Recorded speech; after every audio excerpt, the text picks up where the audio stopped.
This episode of the Cult Popture podcast was brought to you by our Patreon. If you want to tell us which films we should watch or get 2 extra exclusive podcasts a month, then please consider becoming a patron and joining us at www.patreon.com/cultpopture. Things aren't good, Richard. Oh, what's going on, mate?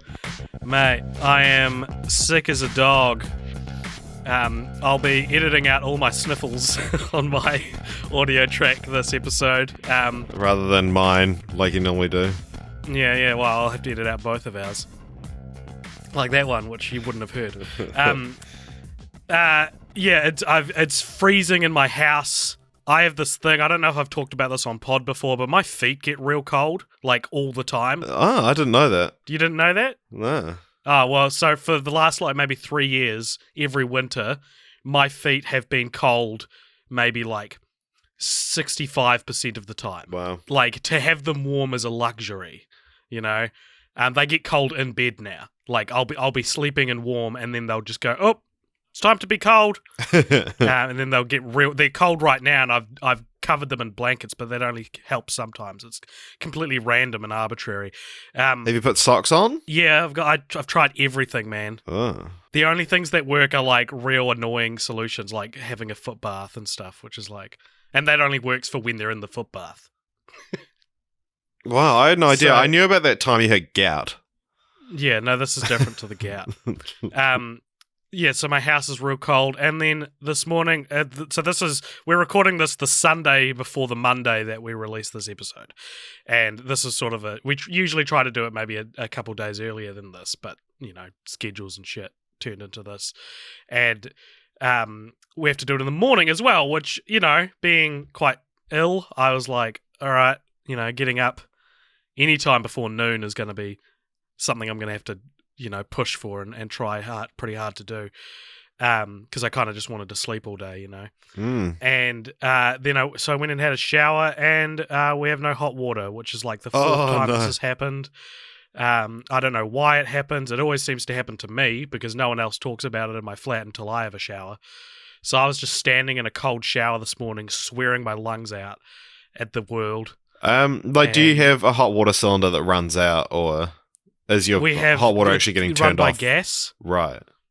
So the gas runs out. So I switched gas tanks and then turned the shower back on, and it was hot, and I got in, and then it turned cold when I got in there. And I was like, you son of a bitch. You punked me. Yeah. Stupid shower. So I've got my coffee. I had some eggs on toast, but I think I burnt everything, so it tasted real shit. I'm not in a good mood, Richard. But you know what? At least we get to talk about some fantastic movies. Yeah. Well, actually, I've got news for you, buddy. We don't. Oh, no. We get to talk about a Cinderella story. The cool. 4 films. Because this is, of course, for our new listeners. Yes. Film franchise Fortnights on the Cult Popture podcast. My name is AJ, and over there is Richard. Hello. Recording in different cities. Yeah. So let's start bringing that AJ's in your right ear. I'm in your left ear. Oh, well. Not exactly, but... Well, you could do that, though. I could, but it'd be very annoying. I don't think it'd be pleasant to listen to. Just for that when I say that. Okay, I'll do it just for that. It's going to be so annoying. Because people listening in one ear will be like, what? Yeah. I'm in your right ear. No, because you said both lines. So I won't say anything responding to it. Yeah. Anyway, so we watch film franchises on this podcast every fortnight, and this week we land. It's usually either randomly decided or decided by our patrons. This week was randomly decided, and we landed on the 4-film series, A Cinderella Story. Take it away, Richard. Okay, so A Cinderella Story is a film franchise of 4 films, as you've mentioned. This consists of A Cinderella Story in 2004, another Cinderella Story in 2008, A Cinderella Story Once Upon a Song in 2011, and A Cinderella Story If the Shoe Fits in 2016.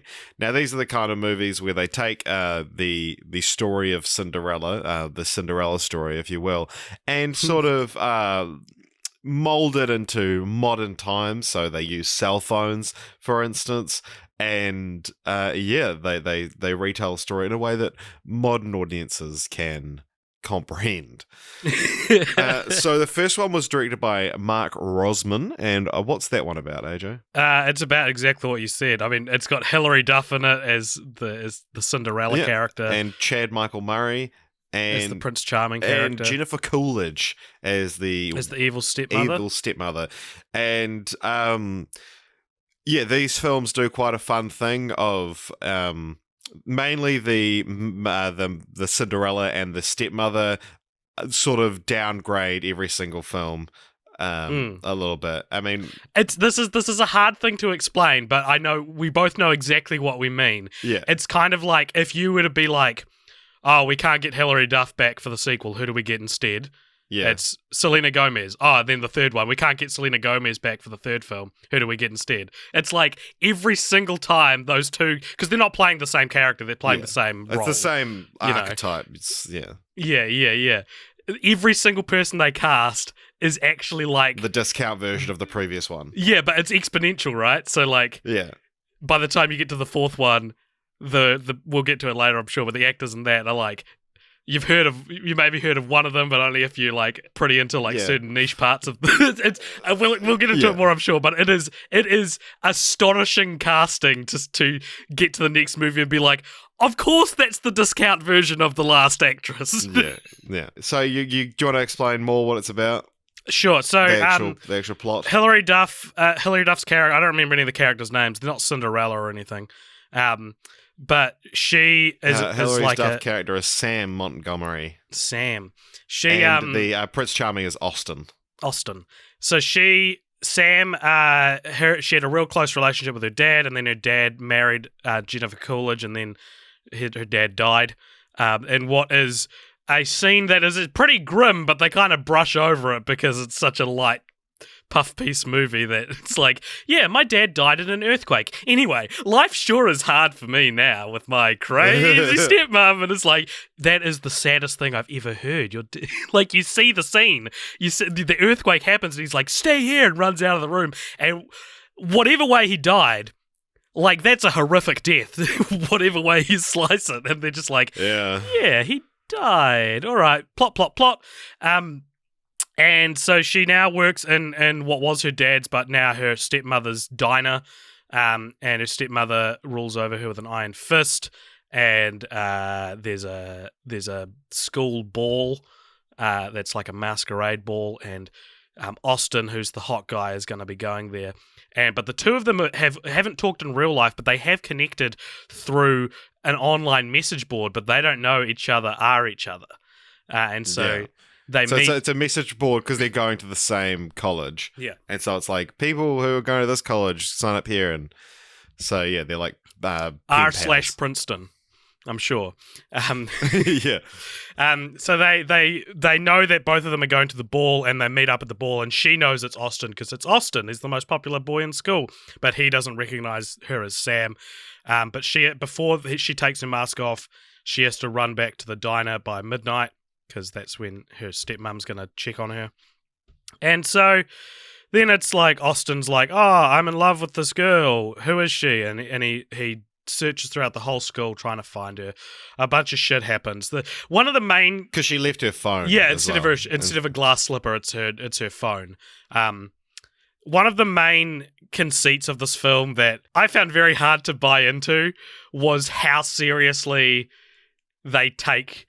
like the class structure of high school like scenes, I guess, because when everyone finds out who's who, it's like, oh my god, Austin, the popular boy in school, is in love with a girl who works at a diner, and it's diner like, girl, they call her. Yeah, diner. What the fuck? Like, who gives a shit? Like, she has a job and an income. Yeah. Ooh. It's this weird as like, oh, she doesn't have, people waiting on her hand and foot. That means that she's a lesser citizen. It's so weird. And it'd be less weird if, like, the reality of the film allowed for that.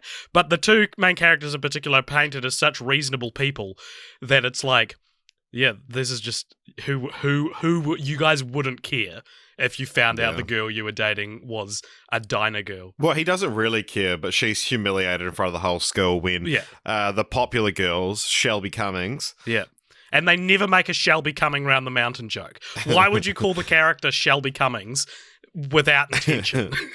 They find out who it is, that it's Sam, the diner girl, and they put on like a play for the whole school, which is like reveals that Austin's been in love with Diner Girl, and she's like, how could you? I'm just plain old Hilary Duff.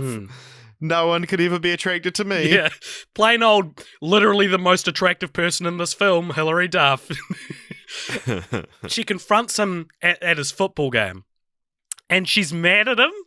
And in my head, I was like, "She's mad at him." I wouldn't even stormed off. Yeah, not for 1 second did I ever consider she would be angry at him. It was such a weird moment. And then she's like, waiting for you is like waiting for rain in a drought, pointless and disappointing. And it's like this line, but it's also like, it's not a good line. It's not. Yeah, just say, like, you don't need to clarify. We understand what waiting for rain in a drought is like. Yeah. What is waiting for rain in a drought like? I imagined it would be quite fulfilling, quite fruitful. Yeah.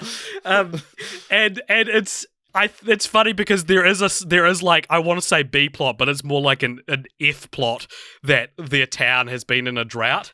And I bet you they came up with that line first, and they're like, "What? Why is she talking about a drought? It seems kind of unprompted." And then they were like, "Oh, we'll just take it out." And then they're like, "No, let's go back. Let's go back and add in that there's a drought happening in the town." But it's mentioned like twice at the beginning, and then at the end when the story's resolved and they kiss, it starts raining. Yeah, and it's like, cool, because the drought cares. Yeah. So yeah. Not a great movie. I really like Jennifer Coolidge, so I really liked her in this. This is our third Jennifer Coolidge franchise. Is that correct? Whoa, that's a big call. Let me. I think American Pie and Legally Blonde are our only other Jennifer Coolidge franchises.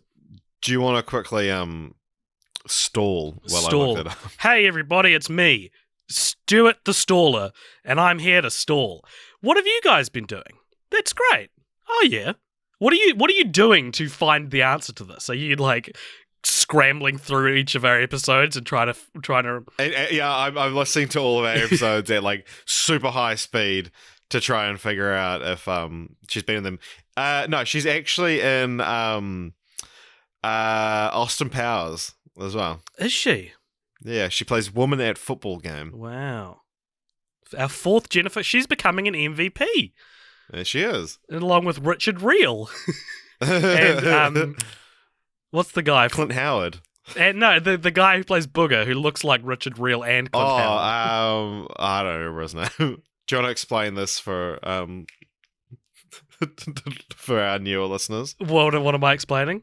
Who Richard Reel and Booger are? They're just character actors who have kind of, you would recognize them if you saw them. You might not know them by name, but they kind of make their bread from being in straight to DVD sequels to franchises, so we come across them a lot.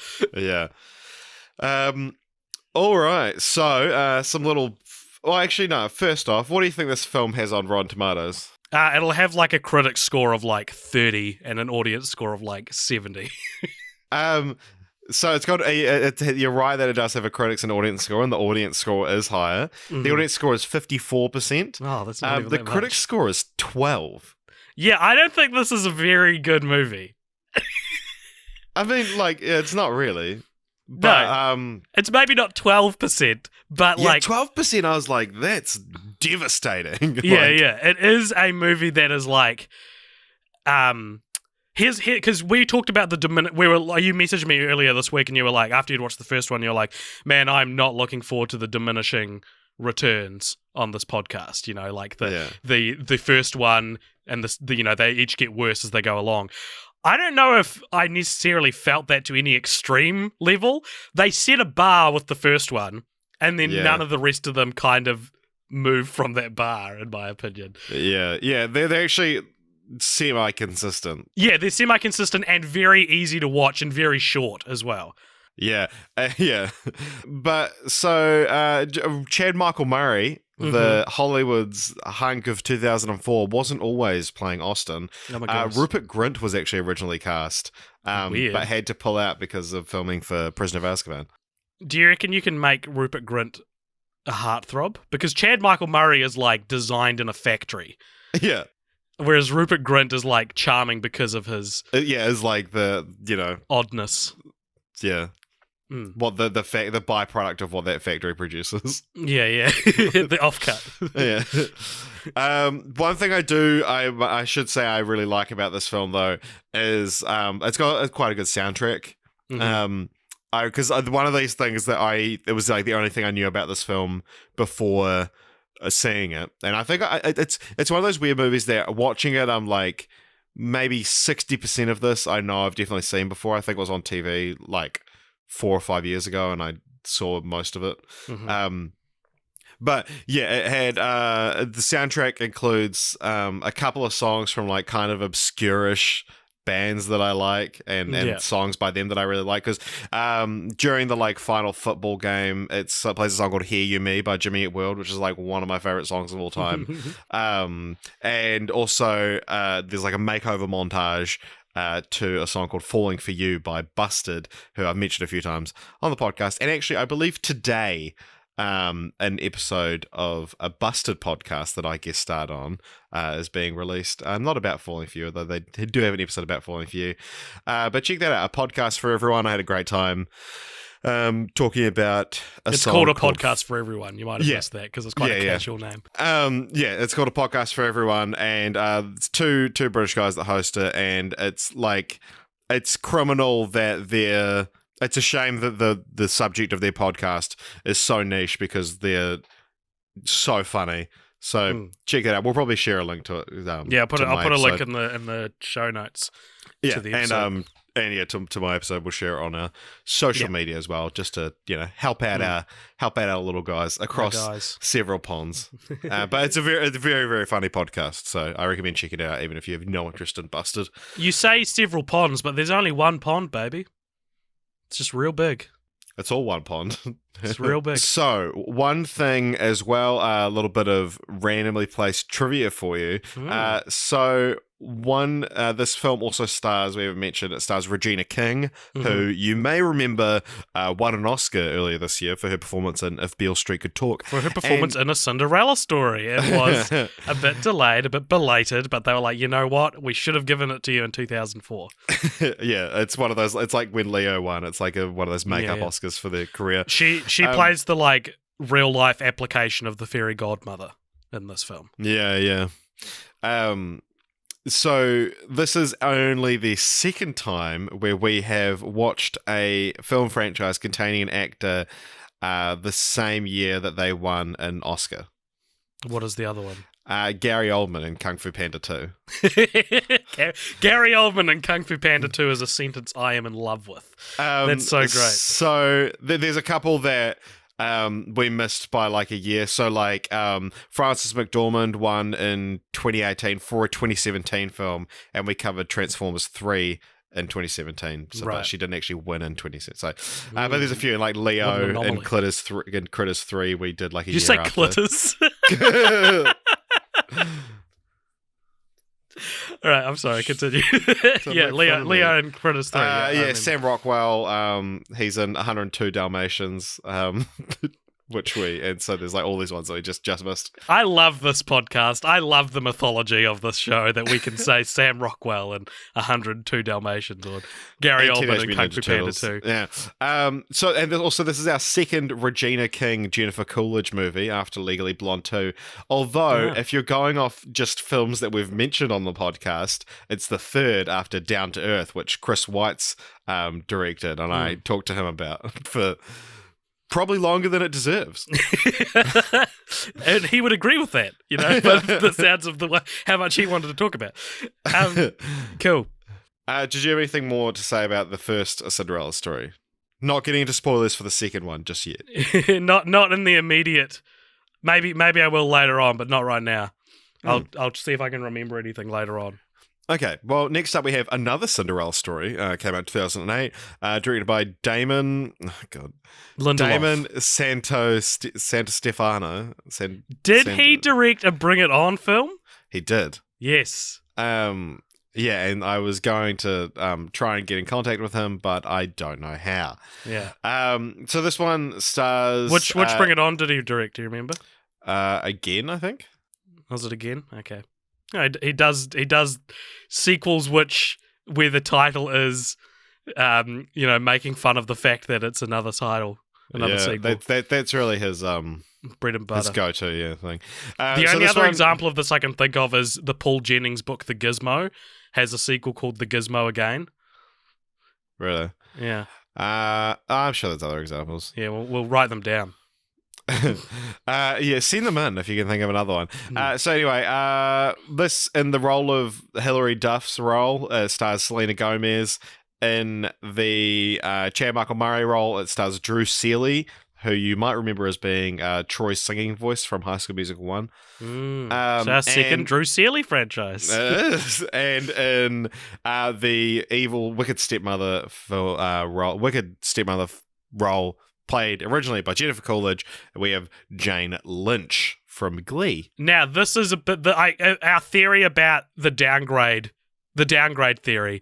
I feel like Jane Lynch might be the anomaly here, if there is an anomaly, because I feel like Jennifer Coolidge and Jane Lynch are maybe as famous as each other. They're not necessarily. But I think in their respective time when the films were made, Jane Lynch would be cheaper. Yeah, because this is before Glee or during Glee. No, it's before Glee. Yeah. Yeah, whereas like the first one was hot off the heels of the American Pie sequels. Yeah, true. Which it shared an audience with a Cinderella story, naturally. Selena Gomez, I'd say, is probably more famous than Hilary Duff, but this is 2008 we're talking as well. Yeah, and I think the thing is as well is that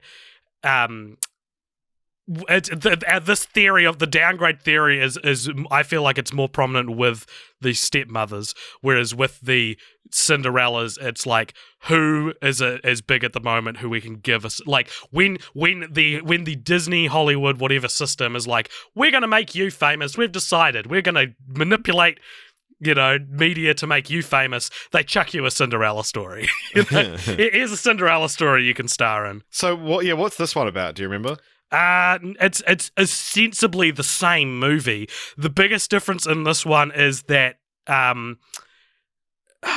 this is something that I think all three sequels do, is that the Prince Charming character is now both a like famous celebrity and one of their classmates. And it's like, I feel like you can pick one or the other. And oh, that's right, Jane Lynch plays a pop star in this, so she's famous as well, but it's like it's not treated as like ironic that she's like in her 40s and a pop star. Well, no, I think she's like a faded pop star because she's doing like a commercial for Backney when we meet her. Yeah, true. I don't know, there was something it felt like they wanted their cake and to have their cake and eat it too, with like the stepmother's a famous pop star, but she also is played by someone who wouldn't be a pop star. So yeah, they there's nothing. She loses, instead of her cell phone or a glass slipper, she loses her iPod. No, her Zune, our second Zune franchise after Guardians of the Galaxy. And instead of like trying on the slipper, it's like, tell me what your top 5 songs on your Zune are. It's more of this.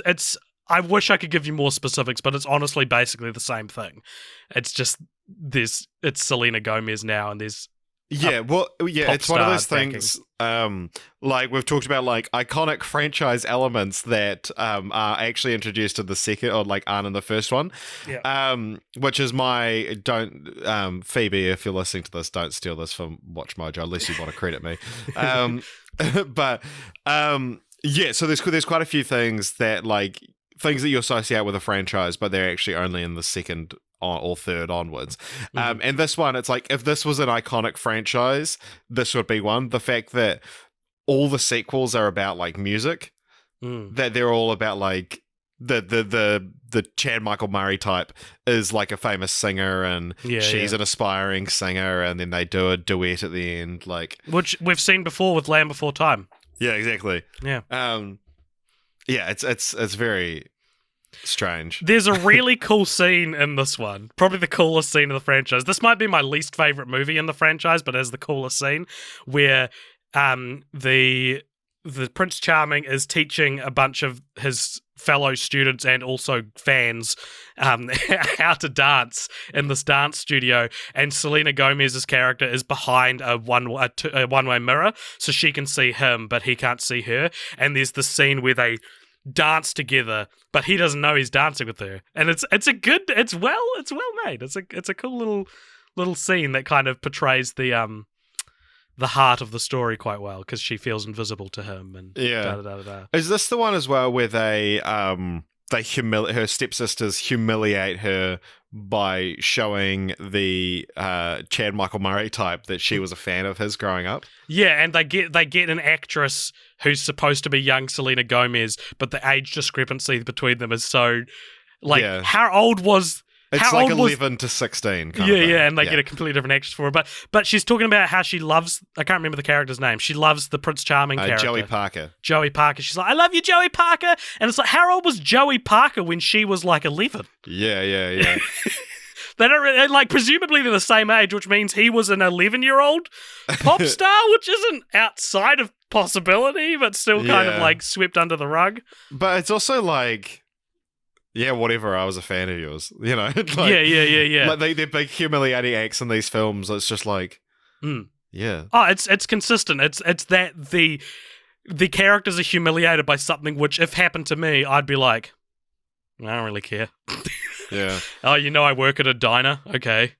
Oh, I was a fan of yours. Wasn't that obvious already? I don't really. The one thing I'll give this movie as well is that the reveal that when they find out who's who, that he finds out who she is, because they meet at another masquerade ball, it happens a lot earlier in the film, and it can be about other stuff going forward instead of that's the point. Other ones which kind of save it till the end. Yeah. Because there's another thing in this movie is of course, in all of these movies, when the Prince Charming announces that he's looking for his Cinderella, a bunch of girls try and line up and like fake their way in, as is in the original Cinderella story, I presume. Watching these, I was like, I don't actually know what happens in between her losing her slipper and him putting the slipper back on her. Well, he goes around town and says, I'm looking for the foot that fits this glass slipper, and everyone's like, me, and in the original book or whatever it is, I'm pretty sure the stepsisters like mutilate their feet to try and fit them in, and it's like one of those things like, you're not going to see this in the Disney version. Yeah, it's a Brothers Grimm thing, I think. Yeah. So all the girls line up to be like, I'm actually the girl you were looking for. I'm actually the girl you were looking for.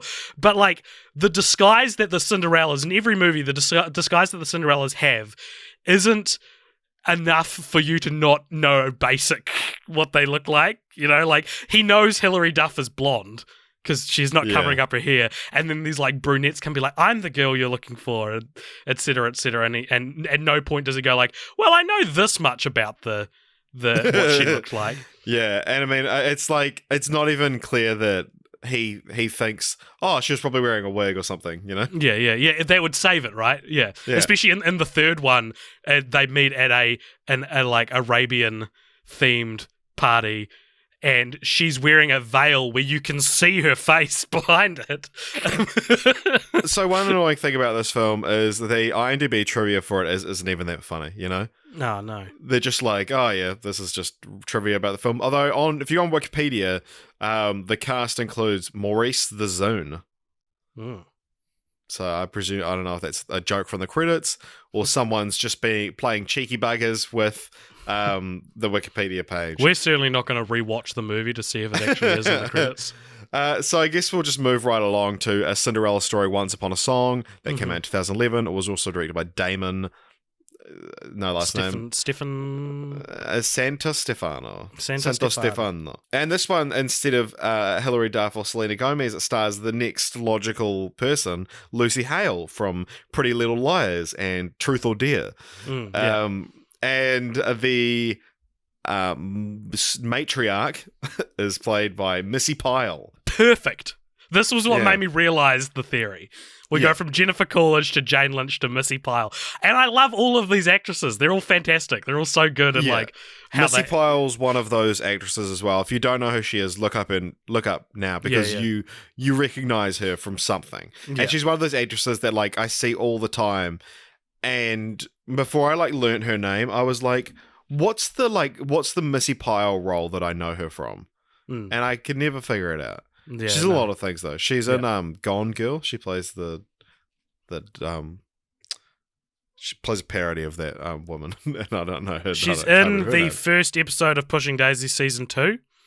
Oh That's yeah, one of the main roles. I bet she's in an episode of Malcolm in the Middle. I bet you $100 she's in a Malcolm Okay. in the Middle episode. She is not. Well, that you'll see that in your bank account shortly. Yeah, she pops up in TV shows a lot, and she often plays a similar character to the one she plays here. She's got kind of like an evil face. She's very neurotic, evil kind of type. Yeah, but she's great. Yeah, she's great. And she's great in this movie as well, this might even be my favorite one. I might even like this more than the first one, but I don't like any of them, so bear that in mind. This is the sexiest one of the 4. Oh hell yeah! Because I kind of assumed. Do you know what company produced these or distributed these movies? Do you know? Because you would think with the likes of Hilary Duff and Selena Gomez, it'd be like Disney or Nickelodeon. Yeah, Warner Premiere. Yeah, these aren't actually associated with any like wholesome brand, and so I was quite surprised. So you see full frontal nudity? Well, no, not exactly, but like at one point in this film, Lucy Hale's character gets trapped outside naked and has to like run around like covering herself up with like pot plants and a doormat. Yeah. And then she like runs into the Prince Charming, and it's very like ooh, kind of thing. Yeah, and then later on, like he was flirting with you. Of course, he was flirting. I was naked. Yeah, and there's a few other moments where it's like they're not. It's like because I think with a lot of maybe if this was Disney or Nickelodeon, there might be like sexual references, but they'll be like more in how it's played than what they're saying. But in this, it actually gets downright grotesque, Richard. It gets downright graphic compared to something like Camp Rock, you know.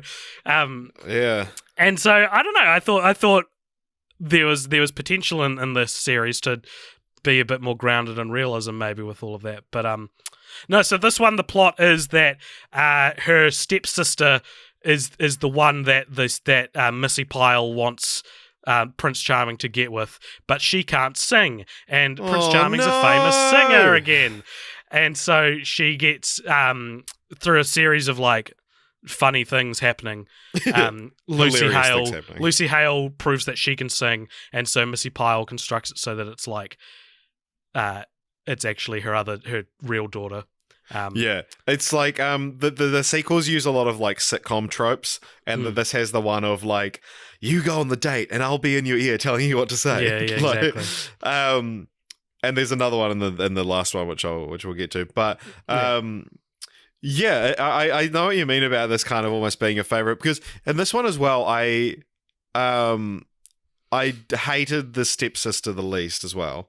Yeah, okay. Let's talk about that. So usually they have 2 stepsisters. This one has a stepsister and a stepbrother who's like a borderline sex pest because he's the one who locks her outside naked. He's the worst. He never really gets enough comeuppance. Well, and that's the thing, is that the stepsister, while she is, the bad guy for a lot of it, towards the end, she's talking to the main character, and she's like, she's basically confessing that she doesn't feel like she's good enough, and it's quite a sad scene where you're like, oh, I'm going to feel sorry for you now. But then the film still ends with her getting humiliated because they show during a live performance that she isn't the one singing, and then the main character comes out and she was singing the whole time, and oh my god, it was your voice that I fell in love with, not your stepsister that I thought it was this whole time. And she gets humiliated, and then the film ends, and I was like, no, you redeemed the character. Yeah, you redeemed the stepsister. What are you doing there? On the other hand, the stepbrother is like just such an obnoxious, like he's the kind of character you want to see get knocked out or something like that. Like that satisfying, knockout scene that you get in something like American Reunion. Yeah. But instead, they just tell each other that they love each other, and you're like, oh, okay, we're supposed to like this character now. Let's go humiliate this other character who's like just a product of the system and her mum being horrible. And it's a it's a movie, right? It's written, so you can take out the scene where she redeems herself, and it's fine, you know. Yeah. I want to go back to this one being the sexiest. Yeah, please. I'll talk about this all day. The scene where she's locked outside, like, it is very sex pesty of her little brother. But yeah, so she picks up this pot plant that's got, you know, like, it's a bit of topiary, you know, goodness, where it's got like the pot and then the actual like plant part is a little bit above that, so you can hide it. You can carry that in your front, and it covers your down south regions and also your breasts. And so she's like running around with that, and then it cuts to a shot of her from behind where she's running towards the shed, and she now has it covering her bum, and so she's just running like arms behind her back, full frontal towards the shed. And I'm like, I get you're doing this for the camera, but the character would still want to cover up their front more than their back. No, maybe there was a road behind her or something. Yeah, I mean, sure, but I feel like it's human instinct to cover, right? You know, the front. It's a movie. It's movie magic, bro. Yeah, and boy, was it magic. Yeah, I guess watching that scene, and up until this point in all the movies we'd seen so far, I was like, these are kids' movies. These are like, you know, tween-age movies. And then you see Lucy Hale very clearly, like, on set naked, you know, and I'm sure she's got, like, the things you pasties use, and stuff, pasties and stuff. But it's like, you know, on a set of a Disney movie, the character would never get naked. You know? So yeah, it was a bit of a like, and not even in like a you know, warm-blooded man, like, hello kind of way. It was more like a, hello.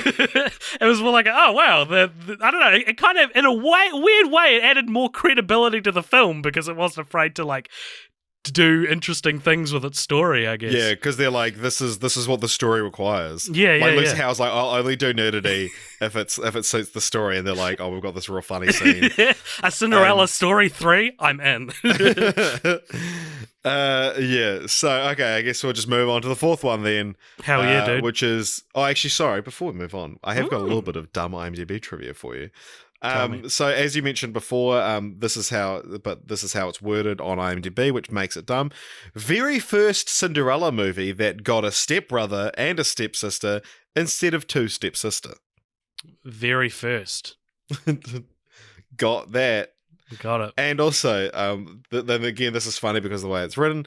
In the scene between Katie and Bev in Katie's bedroom, Bev mentions that Katie could go on American Idol. The actress Lucy Hale was on a spin-off called American Juniors when she was 14, but was as in caps. And it's like we've spoken before about like, don't put personality in these. Don't inject yourself into this piece of objective trivia, please. Yeah, like they were so surprised that they were like, everyone else is going to be just as They're surprised. not going to understand why it's interesting if I don't write was in caps. So yeah, the fourth film is A Cinderella Story, If the Shoe Fits. 2016. This was directed by Michelle Johnston, directed by a woman. First time for the series.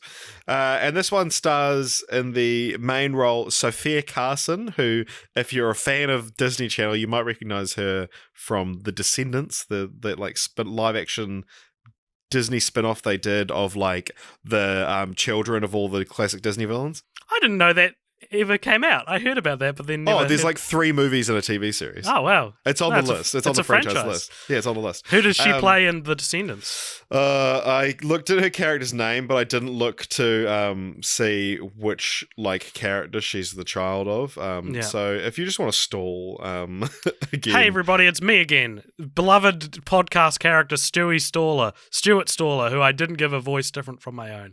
What do you guys think about the tobacco industry?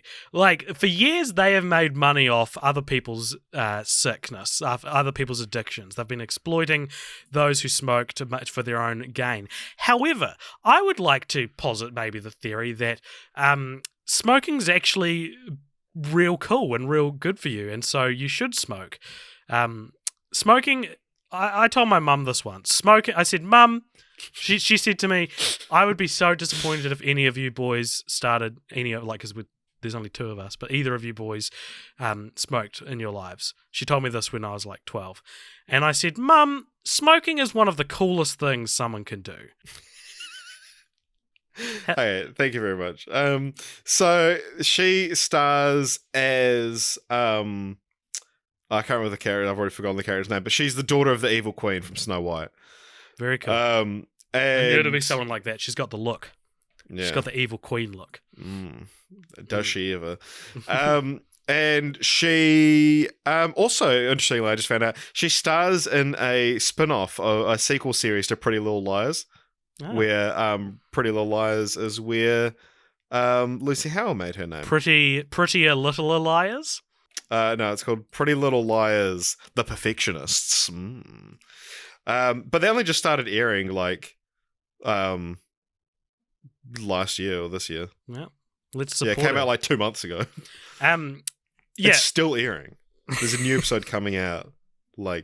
Actually, I think the season finale came out a week ago today. Wow. Bet it was good. Yeah. But no spoilers, please. We haven't watched it yet. And also, so the wicked stepmother is Jennifer Tilly in this movie. It's perfect. Our theory is confirmed. You go Jennifer Coolidge, Jane Lynch, Missy Pyle, Jennifer Tilly. It's like, yeah, that is 50% of Missy Pyle. Jennifer Tilly. And again, she's fantastic. I thought she was great. This movie. And what's this film about? This is our second franchise in a row where there's a sequel set at a resort that probably shouldn't be at a resort. It doesn't really make sense that they're at a resort. So the characters all go to this resort where there is a director putting on a play, and it stars Prince Charming, who's a pop star or something. And to me, I was like, imagine going to a resort. You're there to relax, and then they're like, we're putting on a play. Come be in it. And it's not like it's like a big deal. And the last thing I'd want to do on holiday would be audition to be in a play that's presumably being performed to the other people at the resort. Yeah, well, you see it at the end, and they're like... Yeah. Yeah. People can't commit to that. What if you got to go home before the play's finished? Yeah. And what's the play they're doing? It's Cinderella. They're doing a Cinderella. Now, I wanted to ask you about this. Is it like how you don't like every zombie movie is set in a world where no zombie movies have ever existed, and that's kind of the only way you can make a zombie movie work? Does it wreck the reality of the film to have the characters be aware of the Cinderella story whilst also the insane parallels in their own life aren't really like they might be like, oh, that's kind of ironic, but no, you're telling me you're doing a Cinderella play and you're a downtrodden girl who has an evil stepmom and two evil stepsisters, and then you disguise yourself to meet your Prince Charming, and then you run away and lose your shoe, and he uses the shoe to work out who you are. You telling me you're not going to be like, I don't know. I think these movies work better. About all this. Yeah. I think these movies work better living in a world where no one's heard of the Cinderella folktale. Yeah. I don't know. I kind of liked it though. I liked that after all this time, they're finally referencing Cinderella.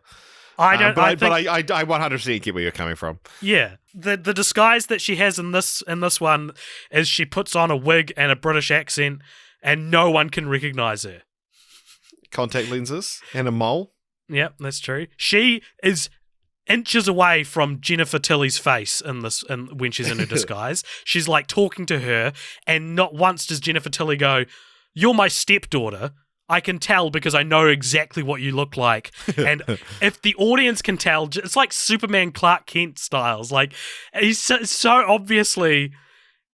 She's so obviously the same person, and they've never seen her before. And it's like, that's not how wigs and accents work. Yeah. I'd hate to watch this movie with Tim Allen, eh? Why?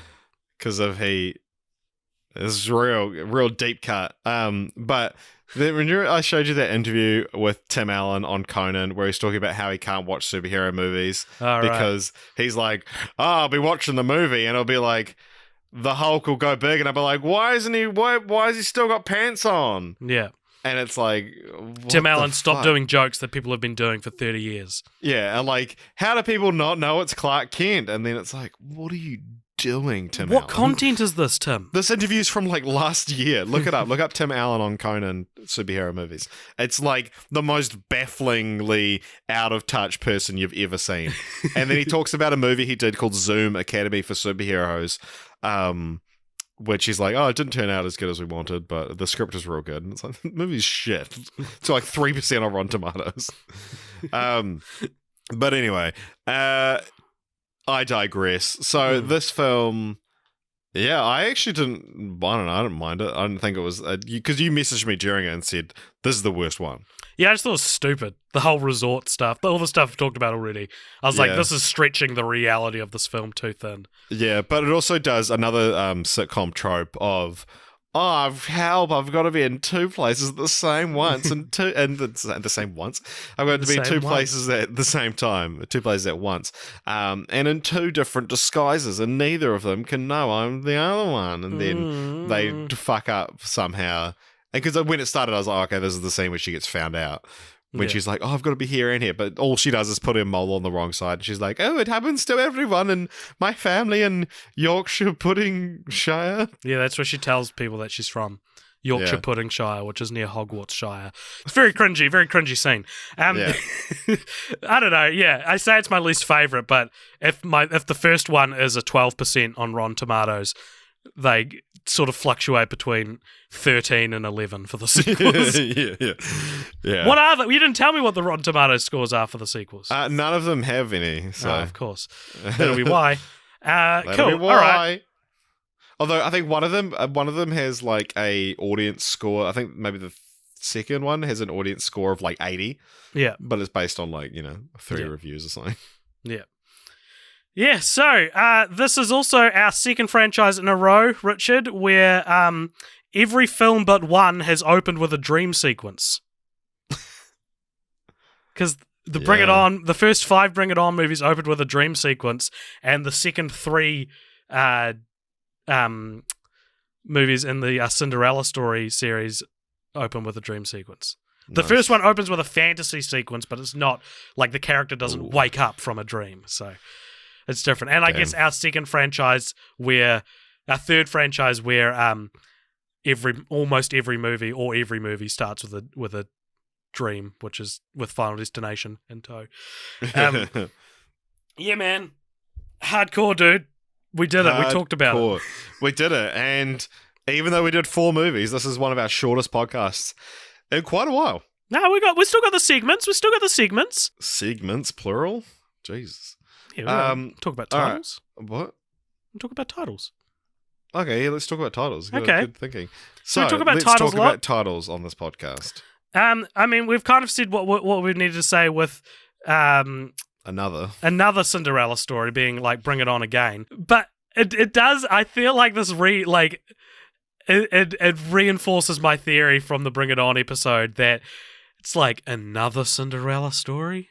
Like, it's not a positive title. Yeah. It kind of feels quite like it's not being very earnest with itself. Because no one's ever going to watch another Cinderella story first either. I reckon that's why you don't see this titling trope happen a lot. It's because it makes it feel like you can't watch it on its own. I think that would you have liked it if they called the third one Yet Another Cinderella Story? I see this with Bring It On. It's like, I dig the absurdity of that. Then the other thing I wanted to ask you is, what does "if the shoe fits"? What does that idiom mean? Because while I was watching, I was like, I don't think I actually fully understand what this, or have looked it up, or have used it enough to know what it means. It's like, if it looks that way, it probably is that way. Yeah, I thought it might be that. So it's if the shoe fits, wear it. So it's like, if I were to insult you and you get offended by it, it's like, if you're offended by it, it's obviously true about you. Okay. Yep. So it's not like if it looks like a duck, which is a bit different. Yeah. If it looks like a duck and walks like a duck, then it probably is a duck. It's not exactly the same as that. Yeah. Nice. Cool. It's like if you look like a fuck and talk like a fuck, you probably are a fuck. Yeah, so don't worry, AJ, because there is a continue the franchise coming. Oh my goodness. Not just our pitches, but there is a fifth Cinderella story in the works. Hooray. A Cinderella story Christmas Wish is due to come out this year. I haven't heard of any of the stars, and it doesn't look like they had on the IMDb page for it. It doesn't look like any of them are like older, so I couldn't tell you who the like stepmother is. But. Damn, that was the piece of information I wanted to know the most. But Yeah. even if we haven't heard of her, I probably haven't heard of 50% of Jennifer Tilly. Yeah. You know, so it's probably still applies. Yeah. All right. So let's continue that franchise. This is a segment where we pitch our continuations of the franchise. So this could take any form. Could be a movie, could be a stage play, could be whatever you want. So what's yours, AJ? Well, I feel like instead of doing 3 to 4 movies as sequels that are the same thing, surely the more logical choice would have been to do other fairy tales. Like do a Snow White story or a Rapunzel story. And I was like, yeah, I'll pitch that. And then this is the end of my pitch, Richard, because I started to think about them and I was like, no, none of them are really as like applicable as Cinderella. Cinderella's the one that has you can superimpose into the modern world. Like you couldn't do Beauty and the Beast. Oh my god, you couldn't do like Rapunzel's too weird to do with the hair.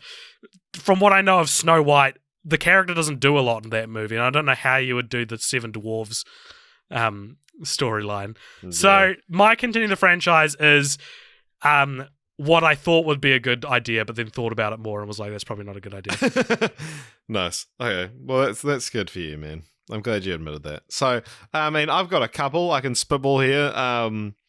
One would be to go, and I'll probably need your help on this, is to do like the prequel to Cinderella story. It's just called Cinderella story, maybe not a Cinderella story.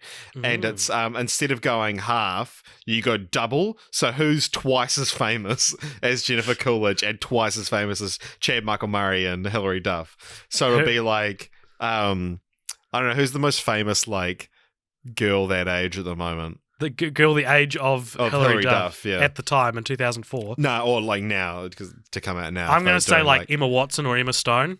Oh yeah, so Emma Stone Oh, she's probably outside of teenage ability. But anyway, let us know who you think. And then like Meryl Streep is the stepmother. Very cool. Billie Eilish. Sure, yeah, Billie Eilish. That's the only teen girl celebrity I know of at the moment. And then we have another one.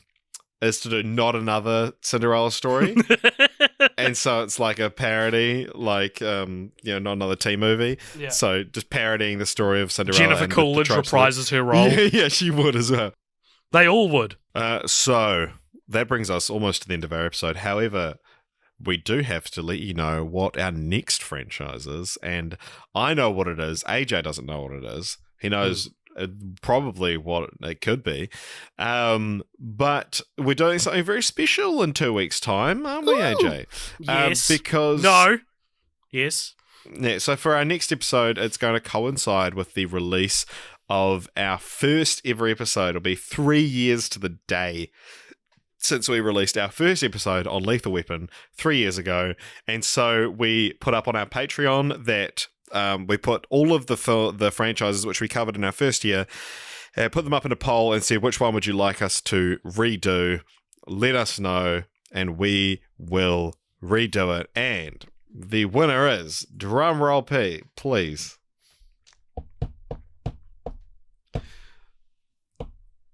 We will be redoing a famous episode of ours, the Spider-Man franchise. Cool. Okay, let's do So, what are the rules here? Because Spider-Man is a bit complicated these days. Yeah, because there's 4 different canons. And when we covered it, all we needed to do was the original Raimi trilogy and the Mark Webb duology. So, how do you want to do this? Because when we did it last time, we did all 5 movies because we said that doing them all was more interesting than doing half at the time. Mm. Should we? I reckon we just do all of them. to Web, Raimi, Web, MCU, Spider-Verse, all in one. And Venom? I forgot about Venom. Holy shit.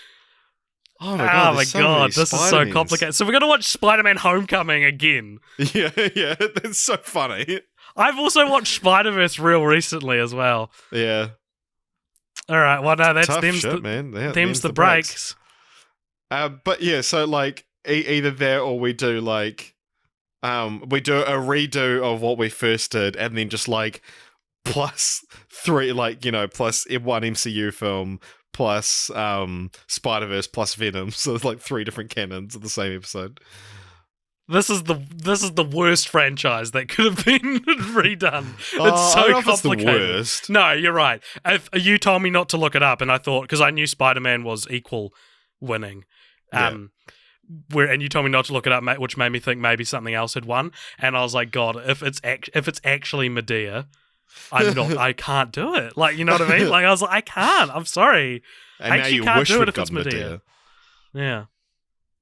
All right. Well, in the next few weeks, you'll be getting some kind of Spider-Man content from us. We'll probably discuss off-pod what the best way to do it is.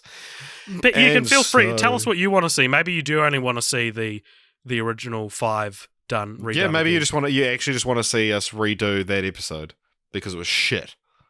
It was pretty good. I like it. Yeah, I think it's one of our best episodes. Alrighty, where can people find us, AJ? You can find Cult Popture on Facebook, Instagram, YouTube, Acast, iTunes, Twitter, and you can email us at cultpopturemedia@gmail.com. Tell us what you think of a Cinderella story, what you think of our podcast. We've said this before, we're going to be doing like maybe every 2 months we might do a fan mail episode. So if you give us something to, give us some feedback or comment something, leave an iTunes review, we will read it on this show. So if you give us your reading of a Cinderella story, Once Upon a Song. Speaking of a Cinderella story, Once Upon a Song, go look up the poster for it. It's real funny. It's really bad. Is it? And Lucy Hale looks very awkward and does not look like herself on it. So yeah, if you're at home listening to this and you have access to the internet, which I'm sure you do, look that up. You say Once Upon a Time. Once Upon a Song. Once Upon a Song is images. That's so bad, eh? It's pretty funny. Awesome. It's very weird. It's like cut off at a weird point on her. Like, Yeah.